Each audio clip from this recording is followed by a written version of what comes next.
Doctor Babasaheb Ambedkar प्रशिक्षण आणि संशोधन संस्था, कलारंग प्रतिष्ठान पिंपरी चिंचवड महापालिका यांच्या संयुक्त विद्यमाने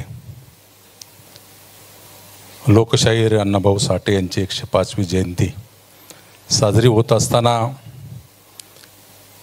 ही जयंती साजरी करण्यासाठी पुढाकार घेणारे आमदार अमितजी गोरखे, आमदार उमाताई खापरे, माजी आमदार अश्विनीताई जगताप, भाऊसाहेब भोईर, शत्रुघ्न बापू काटे, बाळासाहेब रसाळ, अनिल, बार्टीच्या इंदिरा मॅडम, उपस्थित सर्व पिंपरी चिंचवडकर नागरिक बंधू आणि भगिनींनो, खरं तर आपल्या सगळ्यांच्या वतीनं अमितला मनस्वी धन्यवाद व्यक्त होतो.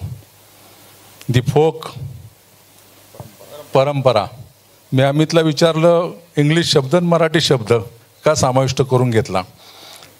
तोंडला शब्दाला कुठंतरी किंमत वजन येईल.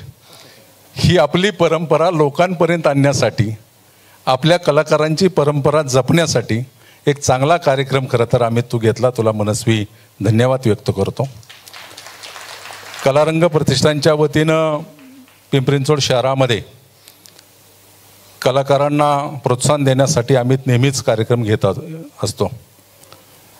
आमदार झाल्यानंतर राज्य सरकारचे अनेक उपक्रम पिंपरी चिंचवड शहरामध्ये आणि राज्यामध्ये राबवण्याचं काम देखील अमितने केलेले.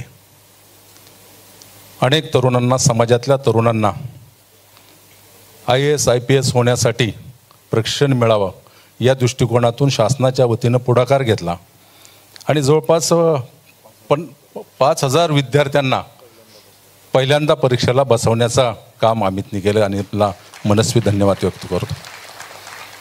असे विविध उपक्रम सातत्यानं हा तरुण घेत आलेला आहे. मी अमितला मनस्वी धन्यवाद व्यक्त करतो. आज या ठिकाणी उल्लेख केला लोकशाहीर अण्णाभाऊ साठे यांना भारतरत्न मिळावा. खरं तर मी पहिल्यांदा लोकसभेमध्ये प्रश्न उपस्थित करून मागणी केली होती की लोकशाहीर अण्णाभाऊ साठे यांना भारतरत्न मिळावा आणि त्या दृष्टिकोनातून राज्यभर आणि देशभरातल्या अनेक नेत्यांनी देखील मागणी केलेली.